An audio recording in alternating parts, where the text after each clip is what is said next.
Hello friends, السلام علیکم۔ تو آج ہم بنائیں گے ریئیکشن ویڈیو، جس میں اپنے کریٹر کو جانیں گے جس نے ہمیں بنایا ہے، ہمارے اللہ نے ہمیں کس طریقے سے بنایا ہے اور ہمارے اندر کے جو ہمارے پارٹس ہیں وہ کس طریقے سے بنایا ہے، اس پہ ہم آج ریئیکشن دیتے ہیں۔ چلیے ہم ویڈیو کو شروع کرتے ہیں۔ ابھی ویڈیو سر لوگ کہتے ہیں نا وائرس بڑا خطرناک ہے، بیکٹیریا سب سے خطرناک وائرس جو ہے نا یہ انسان ہے، اس سے خطرناک کوئی بیکٹیریا نہیں ہے۔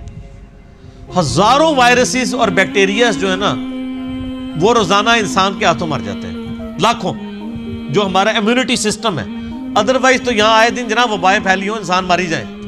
ہمارے اندر اللہ نے ایسا سسٹم رکھ دیا ہے کہ جب وائرسز یا بیکٹیریا جاتے ہیں وہ تو کبھی کبھار انسان بیمار ہوتا ہے نا، ورنہ یہ تو جا رہے تو روزانہ تھوک کے حساب سے وہ سسٹم اس کی مخالفت کرتا ہے، ان کو مار دیتا ہے۔ یہ میدا دیکھ لیں کیا چیز ہے، گوشت کی چیز بنائی ہے، آپ اس میں جناب بوٹی ڈال دیں وہ بھی ہضم ہو کے نکل جاتی ہے، آپ سبزی ڈال دیں وہ بھی ہضم ہو کے نکل، ایسا تذاب کا سسٹم رکھا ہے اور سب کچھ ہضم ہو جاتا ہے، سب کچھ۔ یعنی اللہ تبارک و تعالیٰ نے اس کو ایسا مینج کیا ہے۔ اب یہ صرف دل کو دیکھ لیں آپ، 1,00,000 دفعہ روزانہ سر دھڑک رہا ہے، 1,00,000 دفعہ روزانہ بغیر کسی بیٹری کے، اور خالی دھڑک نہیں رہا سر، 10,000 لیٹر خون پمپ کر رہا ہے پورے جسم کے اندر۔ یہ کوئی یو پی ایس بھی نہیں کام کر سکتا، ایک بندے کا دل نہیں چلایا جا سکتا۔ اتنا خرچ، یہ وینٹیلیٹر پہ دیکھیں نا کتنا خرچہ ہوتا ہے، روزانہ کا 1,00,000 1,50,000 روپے لے رہے ہوتے ہیں، اس میں بندہ زندہ نہیں رہتا، صرف دل کو مصنوعی طور پہ چلا رہے ہوتے ہیں، میڈیکلی اس کی موت ہو چکی ہوتی ہے۔ اور جسم میں نسوں کی جو لینتھ ہے نا سر، وہ اتنی زیادہ ہے کہ ایک انسان کی اگر نسیں جوڑی جائے نا تو زمین کے 2.5 چکر لگ سکتے ہیں جی، 1,00,000 کلومیٹر بنتا ہے۔ یعنی صرف میری نسیں ایسے جوڑی جائیں نا تو 40,000 سرکمفرنس ہے زمین کا، یعنی زمین پہ آپ یہاں سے چلیں اور گول پورا چکر کاٹ کے یہاں آئیں تو 40,000 کلومیٹر ہے۔ 2 چکر 2.5 چکر کاٹے جائیں گے ایک بندے کی نسوں کو جوڑنے کے، اور یہ ساری نسوں کے اندر خون جاتا ہے۔ اور سر یہ تو بھی صرف نسیں ہیں، یہ نسوں میں جو خون جاتا ہے نا یہ آگے پھر ہمارے جسم کے سیلز تک پہنچتا ہے، اور سر سیلز کی تعداد جو ہے نا وہ لاکھوں میں نہیں ہے، وہ کروڑوں میں بھی نہیں ہے سر، وہ اربوں میں بھی نہیں ہے۔ 100 ٹریلین سیلز ہر بندے میں موجود ہے۔ 1 ٹریلین جو ہے نا وہ 1000 ارب کے برابر ہوتا ہے، اور ارب تو میں نے آپ کو بتا دیا کیا ہے، کڈی خطرناک شے ہے ارب۔ 1000 ارب ہوں تو 1 ٹریلین بنتا ہے، تو 100 ٹریلین سیلز ہر بندے کے اندر موجود ہے، ایک ایک بندے کے۔ ان کے اندر آکسیجن جاتی ہے، اس کی ڈویژن ہوتی ہے، اور اگر یہ خلیوں کی ریپروڈکشن ڈسٹرب ہو جائے تو کینسر بن جائے۔ سر ایک انسان کے 100 ٹریلین سیلز ان کے اوپر کنٹرول کر سکتا ہے کہ یہ صحیح صحیح کام کریں؟ پوری دنیا کے انسان مل کے بھی ایک خلیے کا حساب رکھ سکتے ایک بندے نے، تو یہ کس نے حساب رکھا؟ اللہ نے۔ 100 ٹریلین سیلز، اور سائنٹسٹ کہتے ہیں کہ اتنا بڑا فگر ہے کہ اگر انگلینڈ جیسے 30 ملک ہو، کتنے 30 ملک انگلینڈ جیسے، اور 30 کے 30 صرف درخت ہی اگے ہوئے ہوں اس کے اوپر، ان درختوں کے جتنے پتے ہوں گے نا وہ 100 ٹریلین سیلز بنتے ہیں، جو ایک بندے کے اندر اللہ نے رکھ دیا۔ اور سر یہ سیلز آپ یہ نہ سمجھیے گا کہ کوئی اینٹ یا بجری ہے، ایک ایک سیل جو ہے نا اس کے اندر پورا ایک پاور سسٹم ہے۔ ایک اگر سیل بنانا پڑ جائے، نیو یارک سٹی جتنی جگہ چاہیے اس کے اندر جتنے سسٹم ہے جی۔ زندگی کی تو میں بات ہی نہیں کر رہا، زندگی تو کوئی ڈال ہی نہیں سکتا، اس کے اندر جو سسٹمز لگے ہوئے ساری کی ساری، اور یہ ایک انسان کی بات ہو رہی ہے سر، ایک انسان کی، اور یہ صرف سیلز کی بات ہو رہی ہے۔ ابھی یہ نہیں بتایا جا رہا کہ وہ سیلز کیسے ڈیسائیڈ کرتے ہیں کہ کن سیلز نے آنکھیں بننا ہے، کس نے گردے بننے ہیں۔ یہ سیلز تو ایک جیسے ہی ہیں، یہ کون ڈیسائیڈ کرتا ہے ماں کے پیٹ کے اندر کہ یہ جو ایک گوشت کا لوتھڑا ہے اس نے کچھ عرصے بعد ڈیسیژن کرنا ہے کہ اس نے اتنے سیلز نے مل کے گردہ بنا دینا، اور سر گردہ اس کا پھر فنکشن بھی بنانا ہے سر، خالی گردہ نہیں بنانا، اس نے دل بنا دینا ہے۔ اور سائنٹسٹ کہتے ہیں یہ آنکھیں تو سمجھ سے باہر ہیں کہ اس کے اندر تو شیشہ ہے، گوشت میں کوئی ایسی چیز نہیں جو شیشہ بنا دے، شیشہ بھی بن جاتا ہے، اور خالی بنتا نہیں ہے، اس کے اندر بنائی ہے، صرف آنکھ میں میں بولوں نا میرے بھائی 1 گھنٹہ چاہیے. یہ آنکھ کیا چیز بنا دی اللہ نے. پھر پھیپڑے ہیں, گردے ہیں, جگر ہے. ایک ایک بندے کی یہ چیزیں کنسیڈر کریں تو انسان, یہ میریکل ہے. یعنی انسان خود بہت, یہی تو اللہ نے فرمایا سنوریہم آیاتنا فی الآفاق وفی انفسہم. ان قریب زمین و آسمان میں اور تمہاری جانوں میں ایسی نشانیاں دکھائیں گے تم چیخ اٹھو گے کہ اللہ حق ہے. سر ایک بیج کے اندر اتنا ڈیٹا موجود ہے کہ جتنی انسانی تاریخ میں کتابیں لکھی گئی ہیں. یہ سیڈ خود اللہ تعالیٰ کا بہت بڑا معجزہ ہے. ایک بیج آپ زمین میں بوتے ہیں تو 6 ارب گنا بڑا درخت بن جاتا ہے. اور ارب تو آپ کو پتا ہے کتنا ہوتا ہے, 6 ارب گنا بڑا درخت اس ایک بیج. اور یہ بیج تو آپ کو صرف نظر آ رہا ہے نا, زمین و آسمان کی ساری مخلوقات مل کے ایک بیج نہیں بنا سکتی, ایک بیج نہیں بن سکتا. آپ کو تو یہ بے قدر نظر آ رہا ہے, لیکن سر اس بیج کے اندر وہ ڈیٹا ہے, ایک ایک چیز پروگرام ہے کہ اس سے جو درخت بننا ہے اس کے پتوں کا کلر کیا ہوگا, اس کے تنے کا سائز کیا ہوگا, اس سے فروٹ کون سا اگنا ہے, اس فروٹ کے پکنے کی ٹائمنگ کیا ہوگی. ایک ایک جو ڈیٹا ہے نا وہ یہ ہارڈ ڈسک, یہ بیج ہے. اور سر آپ نے تربوز کبھی کاٹا ہے, اس کے اندر سے کتنے بیج نکلتے ہیں. آج کل سردیاں, امرود کھایا ہے, کتنے بیج نکلتے ہیں. ایک ایک بیج کے اندر کروڑوں امرودوں کا ڈیٹا موجود ہے. ظاہر ہے کہ جی آپ ایک بیج کو بوئیں گے تو ایک اور درخت نکل آئے گا سر, اس کے ساتھ سینکڑوں ہزاروں امرود لگیں گے. ایک دفعہ نہیں, آپ توڑیں گے اگلے سیزن میں پھر لگ جائیں گے. وہ نکلا کس سے ہوا ہے, ایک بیج سے. اور وہ ایک بیج خود ان ہزاروں بیجوں میں سے ہے جو ایک امرود سے نکلتا ہے. ایک امرود ہی جو ہے انبلیویبل چیز ہے. میں تو یقین کریں جب یہ یعنی تربوز کاٹتا ہوں میں پریشان ہو جاتا ہوں کہ کہاں کہاں بیچ میں ایڈجسٹ کیے ہوئے ہیں بیج. اور یہ جو تربوز آپ کاٹ رہے ہیں سر, یہ آپ اربوں تربوز کاٹ رہے ہیں, کیونکہ ہر بیج کے اندر ایک تربوز ہے. اور وہ جو اس بیج سے تربوز نکلے گا اس کے اندر کتنے آگے بیج ہوں گے, اور ان بیجوں کو بوئیں گے تو ان سے آگے کتنے تربوز نکلیں گے. اور اب کوئی بیوقوف ہوگا نا جو کہ یہ خود بخود ہو رہا ہے. اگر کوئی کہتا ہے یہ خود بخود ہو رہا ہے تو آپ کر کے بتا دیں. ہم آپ سے کہتے ہیں کہ آپ بیج بنا دیں, ہمیں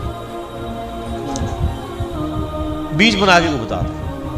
اس سے بھی آسان کوشچن دیتے ہیں آپ, بیج تو نہیں آپ بنا سکتے. ہم آپ کو انڈا دیتے ہیں توڑ کے, آپ اس سے چوزا بنا کے بتا دیں. انڈا تو بنانے کو آپ کو کہہ ہی نہیں سکتے نا جناب, وہ تو آپ کو بھی پتا ہے. زمین و آسمان کی ساری مخلوقات مل کے ایک انڈا نہیں بنا سکتی. اور مجھے اگر آپ بتائیں کہ اگر کسی شخص کو یہ نہ پتا ہو کہ چوزا انڈے سے نکلتا ہے, آپ اس کے سامنے الٹے بھی لٹک جائیں نا, وہ ماننے کے لیے تیار نہیں ہوگا. یار اس میں سے کیسے چوزا نکل سکتا ہے, اس کو تو پورا سسٹم ہے, اس کے تو ایک پوری ایروفائل سٹرکچر ہے اس کے پروں کی, اس کے اندر پورا ایک یعنی کھانے پینے کا نظام ہے, وہ پوری ایک زندگی ہے. اس لیسدار مادے سے بنتی ہے, اندر جا کے کون بنا دیتا ہے, کوئی ماننے کے لیے تیار نہیں ہوگا. اسی لیے میں ایک جملہ بولتا ہوں کہ اس کائنات میں جو کچھ ہو رہا ہے نا وہ معجزہ ہے, جو کچھ ہو رہا ہے. لیکن چند معجزات کے ہم عادی ہو چکے ہیں, اس لیے ہمیں معجزے لگتے نہیں ہیں. سر مردے کے زندہ ہونے سے بڑا معجزہ ہے انڈے میں سے چوزے کا نکلنا. وہ مردہ زندہ ہو جائے لوگ کہیں گے یہ بہت بڑا معجزہ ہو گیا, اس لیے کہ ہم عادی نہیں ہیں. سر اس سے بڑا معجزہ انڈے میں سے چوزا نکلنا ہے. اس کے اندر تو کوئی ایسی چیز موجود نہیں ہے, کون نکال رہا ہے. اور سر یہ ایک انڈا نہیں ہے, خربوں انڈے ہیں. مرغیوں کے انڈے, چیلوں کے انڈے, کبوتروں کے انڈے, طوطوں کے انڈے, یہ تو نہ ختم ہونے لگے. ایون یہ مکھیاں آپ کی جتنی نکل رہی ہیں شراط الارض, یہ سب انڈوں میں سے نکلتی ہیں. یہ ڈریگن فلائی جس کا میں اکثر ذکر کرتا ہوں, جس کے اوپر انہوں نے شنوک ہیلی کاپٹر بنایا ہے, وہ جس کے 4 پر ہوتے ہیں, جسے ہم پنجابی میں ہیلی کاپٹر کہتے ہیں. سر یہ ایک بال پوائنٹ کے نقطے جتنا انڈا ہے جس سے وہ نکل رہی ہے,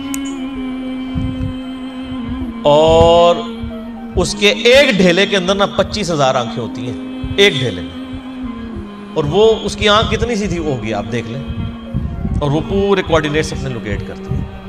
آپ کے ہیلی کاپٹر اور جہازوں کو تو لینڈ کرنے کے لیے جگہ چاہیے, اور اللہ نے جو بنائے ہوئے ہیں, چڑیے کو آپ نے کبھی دیکھا ہے, اس کو لینڈنگ کے لیے کوئی جگہ تلاش کرنی پڑتی ہے, کوئی جگہ صاف کروانی پڑتی ہے, جدھر سے اٹھے جہاز مرضی جا کے لینڈ کر لیں.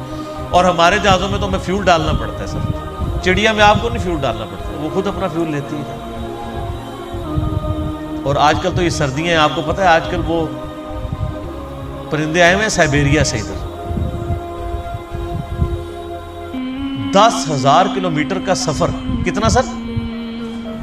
بوئنگ 747 میں ایک دفعہ ٹینکی فل کرے نا, وہ بھی 8,000 کلومیٹر اڑتا ہے. انجنوں کے ساتھ. اور یہ نازک سا پرندہ جس کو آپ سرخاب کے پر سنا بھی ہوا ہے. سرخاب آپ دیکھ لیں اتنا سا پرندہ ہوتا ہے اگر اس کو پر پھیلائے تو, اور وہ ان پروں میں وہ طاقت, بالکل نازک سے پر ہے سر. 10,000 کلومیٹر اڑ کے آتا ہے بغیر کھائے پیے. جی اسٹیش ہے کوئی نہیں. اور توکل دیکھیں, سمندر کے اوپر سے اڑ کے آتا ہے جہاں وہ لینڈ بھی نہیں کر سکتا, اور اس کو اپنے اللہ کے اوپر کتنا اعتماد ہے کہ یہاں پہنچتا ہے وہ بغیر کھائے پیے. اور وہ نیند کی کنڈیشن میں بھی, یعنی وہ جس کو پنجابی کہنا ہے جاگو میٹی رہتا ہے, وہ اڑتا رہتا ہے, اس کے پر چلتے رہتے ہیں, وہ اپنی نیند بھی ہوا کے اندر پوری کرتا ہے. 10,000 کلومیٹر کا سفر کر کے آتے ہیں یہاں پہ, اور کیونکہ وہاں زیادہ سردی ہوتی ہے نا, یہ بھی ان کو پڑھایا ہوا ہے اللہ نے جناب کہ سردی زیادہ ہوگی, چلو سب کانٹیننٹ. پھر یہاں پہ ہمارے جو شکاری لوگ ہیں کچھ شکار کرتے ہیں, زیادہ تر تو وہ بچ جاتے ہیں. پھر وہ جب موسم جب صحیح ہوتا ہے وہ واپس بھی رشیا چلے جاتے ہیں. یہ سر میں صرف ایک سپیشیز کی بات کر رہا ہوں. تتلیاں ہیں وہ بھی ملینز کی تعداد میں. آپ اگر ایک یوٹیوب کے اوپر آپ یہ نیشنل جغرافی والوں کا پروگرام دیکھیں نا, میگا مائگریشنز کے نام سے بڑی بڑی جو یعنی ہجرتیں ہوتی ہیں جانوروں کی, کہاں سے کہاں تک جاتے ہیں, بندہ حیران ہوتا ہے. یہ ہاتھی جناب جو آپ کو بالکل سیدھا سا نظر آ رہا ہے, یہ صرف پاؤں مار کے نا زمین پہ 40 کلومیٹر دور کمیونیکیشن کر لیتا ہے دوسرے ہاتھی کے ساتھ کہ سر میں تھے جی. 40 کلومیٹر بغیر موبائل فون کے. اور یہ جو عقاب ہے کئی کلومیٹر سے نا ایک کیڑا بھی زمین کے اوپر دیکھ لیتا ہے سر, اور وہ شکار کرتا ہے. اللہ نے اس کو سکھا دیا. پھر اگر مچھلیوں کی طرف جائیں تو بندہ پریشان ہو جاتا ہے. کیا ایک یعنی گوشت کے ایک لوتھڑے کے اندر اللہ نے کیا ان کے اندر پوری چیزیں فٹ کر دی ہوئی ہیں. سمندر کے اندر کوئی مطلب انڈیکیٹرز تو نہیں لگے ہوئے کہ یہ مشرق ہے, یہ مغرب ہے, شمال ہے, جنوب ہے. ان کے دماغ میں کمپاس لگی ہوئی ہے. یہ سائمن مچھلیاں کہاں سے چلتی ہیں, کہاں تک واپس پہنچتی ہیں, کدھر کدھر سمندر میں ٹریول کرتی ہیں, اپوزٹلی پھر پہنچ بھی جاتی ہیں. اللہ تعالیٰ فرماتا ہے رزقا للعباد. یہ جو کھجوروں کا ذکر کیا ہے یہ کھانے کے لیے رزق ہے, میرے بندوں کی روزی. اللہ اکبر. وَأَحْيَيْنَا بِهِ بَلْدَةً مَيْتًا. اور اس پانی کے ذریعے ہم مردہ زمین کو زندہ کر دیتے ہیں. كَذَلِكَ الْخُرُوجِ. تمہیں بھی اسی طریقے سے ہم نکال لیں گے. وہ جو سوال ہوا تھا نا جب ہم مر کے مٹی ہو جائیں گے اور ریزہ ریزہ ہو جائیں گے, ذَلِكَ رَجْعٌ بَعِيدٌ. یہ تو دور کی بات ہے, ہم زندہ ہوں گے. اللہ نے یہ سارے دلائل ذکر کر کے کہا كَذَلِكَ الْخُرُوجِ. اور جو اللہ اتنے بڑے بڑے کام کر رہا ہے نا, اور مردہ زمین سے وہ پانی کے ذریعے نباتات کو اگا رہا ہے, تمہیں بھی زمین سے اگا لے گا اسی طریقے سے. یہ ٹینشن نہ لو یہ اللہ کیسے کرے گا, اللہ کے لیے کوئی مسئلہ ہے. اللہ تعالیٰ اس سے زیادہ مشکل کام آلریڈی کر رہا ہے. اور جو تم دیکھ رہے ہو, دیکھ رہے ہیں نا سر, ہم نہیں دیکھتے ہیں جناب بارشوں کی وجہ سے زمین کے اندر سے نباتات اگتی ہے, دیکھ رہے ہیں نا. اور نہ بھی دیکھ رہے ہو, یہ ہماری زندگی اس بات کا ثبوت ہے. آج اناج اگنا بند ہو جائے سارے مرے پڑے ہوں گے. تو یہ عملی تواتر ہے, سب کو پتا ہے کہ یہ ہو رہا ہے. اور اللہ ہمارا رزق للعباد, یہ ہمارے بندوں کے لیے رزق ہے جو ہم اگا رہے ہیں. اب اس کے اندر بھی قیامت مضمر ہے سر. وہ بیمار لوگ جب ڈاکٹروں کے پاس جاتے ہیں نا تو وہ ڈاکٹر کہتے ہیں اور ڈاکٹر صاحب اینے چاول کھا دے سر بس طبیعت خراب ہوگی. اب چاول تو منع تھے, تو جو سیانے ڈاکٹر ہوتے ہیں وہ کہتے ہیں جناب گولی بھی تو اینی جی ہوتی ہے نا, اتنی سی گولی بندے کو ٹھیک کر دیتی ہے اور زہر کی اتنی سی گولی بندے کو مار دیتی ہے. تو اتنے چاول تو بہت زیادہ ہونے نا. یعنی رزق ہے چاول, لیکن اگر وہ بھی ہمارے جسم رسپانس نہ کرے اس کو تو ہمارے لیے بیماری بن جاتا ہے. تو یہ زمین میں جتنی چیزیں ہم کھاتے پیتے ہیں اگر یہ کمپیٹیبل نہ ہو, اس کے لیے کمپیٹیبلٹی کا لفظ انگلش میں استعمال ہوتا ہے ہمارے جسم کے ساتھ. تو سر یہ تو ایک قطرہ ٹپکاتے ہی, یہ آم جو آپ چوس رہے ہیں آم کی ایک ڈراپ زبان پہ رکھتے ہی بندہ مر سکتا ہے اگر یہ ہمارے جسم کے ساتھ کمپیٹیبل نہ ہو. ایک قطرہ مارنے کے لیے کافی ہے.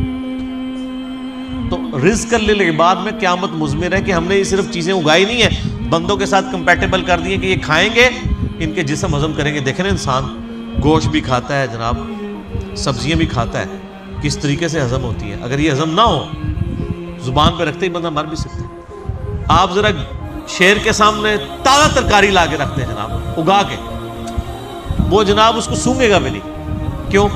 اس کو پتہ ہے میرا رزق نہیں ہے. اور بکری کے سامنے آپ لا کے بہترین جناب چھوٹے گوشت کا, یا چھوٹا گوشت تو چلو اسی کا ہوگا, وہ کہے گی یار میں نہیں کھاندی, غیبت ہی نہ ہو جائے, مردہ پائی کا گوشت. وہ سامنے جناب مچھلی لے آ کے رکھ دو, تسی موٹا گوشت لے آ کے رکھ دو, کھائے گی بکری؟ تو دیکھ لیں کمپیٹیبل. اور پھر جو اللہ نے دودھ بنا دی ہے, اور سورۃ النحل میں اللہ تعالیٰ فرماتا ہے نا کہ گوشت اور گوبر کے اندر سے, خون اور گوبر کے اندر سے ہم تمہیں دودھ پلاتے ہیں. سر دودھ کی تو آپ کو امپورٹنس کا نہیں پتا. اس وقت جتنی انسانیت زندہ ہے دودھ کے اوپر ہے. دودھ ختم ہو جائے نا تو بچے بڑے ہی نہیں ہو سکتے. ابھی آپ روٹی کھا رہے ہیں نا, بچپن تو صاحب نے دودھ پیا ہوا ہے. انسانیت جو بڑی ہوئی ہے وہ کس کے اوپر ہوئی ہے؟ دودھ کے اوپر. اگر دودھ نہ ہو, یا دودھ بھینسیں دینا یا گائے بند کر دے, تو سر انسانیت نے کہاں سے بڑھا ہو؟ یہ آپ خشک بھی پیکٹوں کا دودھ بھی جو ہے وہ اسی سے بنایا جاتا ہے. افعینا بالخلق الاول, کیا ہم پہلی دفعہ بنا کر تھک گئے ہیں؟ اوئے ہائے, پہلی دفعہ کو کام کرنا جو ہے نا مشکل ہوتا ہے, دوبارہ تو بڑا آسان ہوتا ہے. یہ بھی قرآن پاک میں آیت آتی ہے کہ جس نے پہلی دفعہ پیدا کیا وہ دوبارہ بھی پیدا کر سکتے ہیں. تو اللہ تعالیٰ ہمارے, کیا ہم پہلی دفعہ بنا کے تھک گئے؟ بل ہم فی لبس من خلق جدید, بلکہ اصل میں یہ دوبارہ پیدا ہونے کے بارے میں شک میں پڑ گئے. شک میں کیوں پڑے؟ سر اپنی مرضی کی زندگی گزارنا چاہتے ہیں نا, ورنہ کائنات کے اندر تو کتنے, میں نے فزیکل فینومینا آف نیچرز کا ذکر کیا, وہ کافی ہے انسان کو خدا تک پہنچنے. اور میں ایک اکثر جملہ بولا کرتا ہوں, God is the only explanation of all the physical phenomena in this universe. اس کائنات میں ہونے والے ہر فزیکل فینومینا کی ایکسپلینیشن گاڈ ہے. سائنس ہمیں زیادہ زیادہ کہاں تک لے جائے گی؟ سائنس صرف ڈسکوری کرتی ہے سر. پہلے اگر انڈے کی وہ انہوں نے ڈسکوری کی کہ انڈے کے اندر چوزا بنتا ہے, اور اس کے بعد پھر ایک اور سٹیپ طے ہو گیا کہ اس میں کیمیکل ریئیکشنز کیا ہوتے ہیں. آپ جتنا مرضی کریں, آپ ڈسکوری سے ایک ایک سٹیپ اور طے کرتے جائیں گے, لیکن کریں گے ڈسکوری. انڈا کو بنا نہیں سکے گا, چوزا کو بنا نہیں سکے گا. اسی لیے بایولوجی کا یہ لا فائنل ہو چکا ہے کہ living things can never be created out of non living things. مرغی نہیں انڈا دینا ہے تو اس میں سے چوزا نکلنا ہے سر, انڈا کو بنا نہیں سکتا. اب وہ انڈا آپ چاہے چوزے کے نیچے رکھ دیں, چاہے آپ اس کو کسی مشین کے اندر رکھ دیں, یعنی وہ چوزا نکلنا ہے اس انڈے کو مرغی کے نیچے رکھنے سے یا مشین میں, لیکن وہ مرغی نہیں انڈا دینا, بنا نہیں سکتے. لیونگ تھنگس جو ہے وہ نان لیونگ تھنگس سے نہیں بن سکتی, لیونگ تھنگس سے. تو یہ سائنس زیادہ زیادہ ڈسکوریز کرتی ہے. الٹیمیٹلی جب پوچھا جاتا ہے کہ ہاؤ, کیسے ہو رہا ہے, وہ کہتے ہیں it is physical phenomena of nature. ہم سے صرف آپ یہ پوچھیں کہ وٹ اور وائی, کیا ہوا؟ زلزلہ ہوا, کیوں آیا؟ ٹیکٹونک پلیٹس کی ڈسٹربنس. کیسے ہو گیا؟ کس نے ڈیزائن کر دیا؟ وہ کہتے ہیں it is physical phenomena of nature. اسی کے پیچھے تو خدا ہے جو ڈیسائیڈ کرتا ہے کہ کس وقت کیا کام ہوگا. تو جتنے بھی کائنات کے اندر عوامل ہیں ان کے پیچھے ایک ڈیوائن سورس ہے. آپ اسے سپر نیچرل ایجنسی کہہ لیں, سپریم بینگ کہہ دیں, سپر نیچرل اتھارٹی کہہ دیں, آپ بھگوان کہہ دیں, آپ خدا کہہ لیں, آپ گاڈ کہہ لیں, آپ اللہ کہہ لیں, وہ ایک ہی. بے شک جو اللہ نے بنایا ہے وہ کوئی انسان, کوئی ایسی دنیا میں کوئی ایسی طاقت نہیں ہے جو کسی چیز کو جان ڈال سکے. بے شک ایک اللہ ہی ہے جس نے ہم لوگوں کو بنایا, اور ہمارے اندر اتنی چیزیں بنائی کہ ایک انسان نہیں کر سکتا. اللہ تعالیٰ کے علاوہ کوئی بنا ہی نہیں سکتا. اور ہمارے چینل پہ نئے ہیں تو سبسکرائب کریے, لائک کریں اور شیئر کرنا نہ بھولیں. کمنٹ ضرور کریے, اور کمنٹ میں بتائیں آپ کو ویڈیو کیسی لگی. ٹھیک ہے دوستوں, ویڈیو کو یہیں اینڈ کرتے ہیں. ملتے ہیں ہم اگلی ویڈیو میں اگلے ریئیکٹ کے ساتھ. اللہ حافظ.